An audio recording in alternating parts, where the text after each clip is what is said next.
दोस्तों नमस्कार और स्वागत है। मैं हूं आपका क्विज मास्टर और आज हम तैयार हैं एक बहुत ही तेज तर्रार सफर के लिए, सीधे इतिहास के पन्नों में। ये है महान भारतीय चुनौती।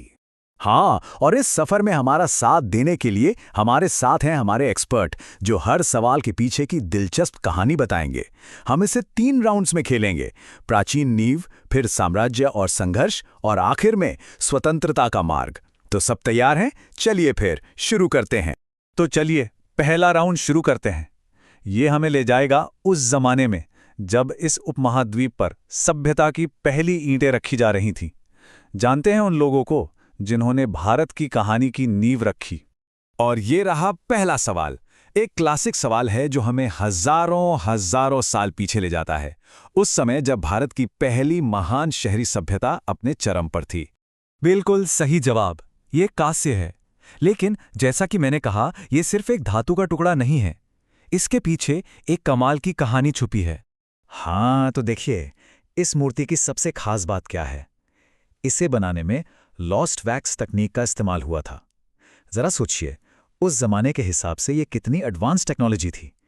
ये हमें बताती है कि वो लोग कला और धातु विज्ञान में कितने माहिर थे।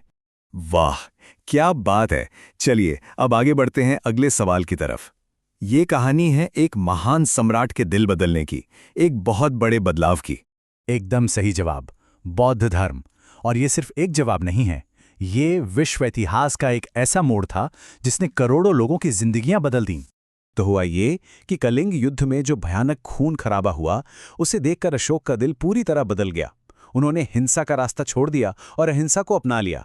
और उनका ये जो पर्सनल ट्रांसफॉर्मेशन था ना, वो ग्लोबल बन गया, क्योंकि उन्होंने पूरे एशिया में बौद्ध धर्म को फैलाने में एक बहुत बड़ी भूमिका निभाई। और इसी के साथ हम आ गए हैं राउंड 2 में। ये दौर था बड़े बड़े साम्राज्यों और जबरदस्त लड़ाइयों का। वो दौर जब नए राजवंशों का उदय हुआ और पुरानों का सूरज ढल गया। हाँ, तो ये टाइमलाइन देखिए। ये हमें इस दौर के बड़े खिलाड़ियों का एक फटाफट मैप देती है। हम शुरू करेंगे महमूद गजनवी से और सफर तय करेंगे टीपू सुल्तान तक। इनमें से हर एक ने इस जमीन पर अपनी एक गहरी छाप छोड़ी है। तो टाइमलाइन की पहली शख्सियत महमूद गजनवी। उसने भारत पर कई हमले किए। सवाल ये है कि उसने कितनी बार आक्रमण किया। ये नंबर सच में चौंकाने वाला है। 17 बार। जी हाँ, 17। और ये सिर्फ लूटपाट के लिए किए गए हमले नहीं थे। इन आक्रमणों ने उत्तर भारत का पूरा पॉलिटिकल नक्शा ही बदल दिया और आने वाली कई सदियों की कहानी की नींव रख दी। ओके, 17 हमले। और अब एक बिल्कुल अलग तरह के शासक की बात करते हैं। एक ऐसा सवाल जो जीत से नहीं बल्कि सहनशीलता से जुड़ा है। इसका नाम था दीन-ए इलाही। सच कहूं तो ये अकबर की एक बहुत बड़ी और महत्वाकांक्षी कोशिश थी। वो चाहते थे कि उनके इतने बड़े और अलग-अलग धर्मों वाले साम्राज्य में एक कॉमन नैतिक और आध्यात्मिक जमीन तैयार हो। ठीक है, अब बात करते हैं एक ऐसे शख्स की जो मुगल शासन के खिलाफ एक बड़ी चुनौती बनकर उभरे। एक नए शक्ति केंद्र की स्थापना हुई। साल था 1674 और ये सिर्फ एक रस्म नहीं थी। शिवाजी का राज्याभिषेक एक ऐलान था, एक आज़ाद मराठा राज्य की स्थापना का जोरदार ऐलान। इसने उस इलाके में पावर का बैलेंस हमेशा हमेशा के लिए बदल दिया। चलिए अब इस राउंड के आखिरी सवाल पर आते हैं। ये एक बहुत ही निर्णायक जंग के बारे में है, एक ऐसा मोड़ जिसने भारत में एक नए युग का दरवाजा खोल दिया। 1799 टीपू सुल्तान की हार एक बहुत ही क्रिटिकल मोमेंट था। इसने दक्षिण भारत में आखिरी बड़े प्रतिरोध को खत्म कर दिया और पूरे उपमहाद्वीप पर अंग्रेजों के दबदबे का रास्ता साफ कर दिया। और अब हम आ पहुंचे हैं आखिरी और सबसे अहम राउंड में। ये कहानी है आज़ादी के लिए उस लंबे और मुश्किल संघर्ष की। महात्मा गांधी ने कई आंदोलनों का नेतृत्व किया, लेकिन सवाल ये है कि भारत में उनका पहला बड़ा सत्याग्रह कौन सा था। ये उस गांधीवादी युग की शुरुआत थी जिसने आज़ादी की लड़ाई का चेहरा बदल दिया। सही जवाब है चंपारण सत्याग्रह।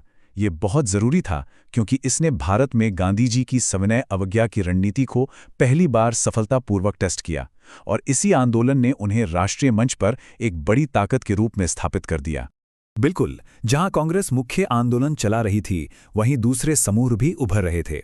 ये सवाल आज़ादी की लड़ाई के भीतर की एक और अहम राजनीतिक कड़ी के बारे में है जो अलग अलग रणनीतियों को दिखाता है। वो थे चितरंजन दास और मोतीलाल नेहरू। इन्हें प्रो चेंजर कहा जाता था। उनका मानना था कि हमें विधान परिषदों में घुसकर सिस्टम के अंदर से ब्रिटिश राज से लड़ना चाहिए।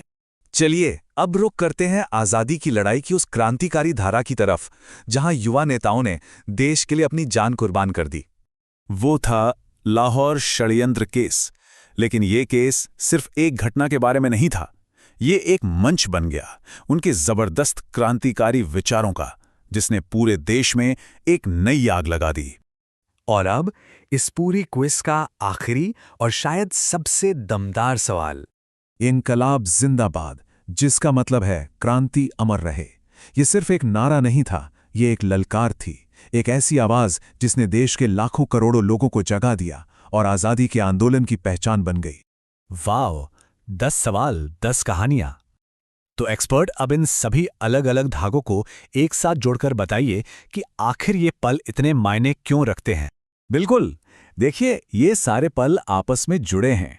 सिंधु घाटी जैसी प्राचीन नींव ने हमारे भविष्य को तय किया। अशोक और अकबर जैसे लोगों के विचारों ने बड़े बड़े साम्राज्यों की दिशा बदल दी। और अंत में वो आज़ादी का लंबा संघर्ष ही था जिसने हमारे आधुनिक राष्ट्र को गढ़ा।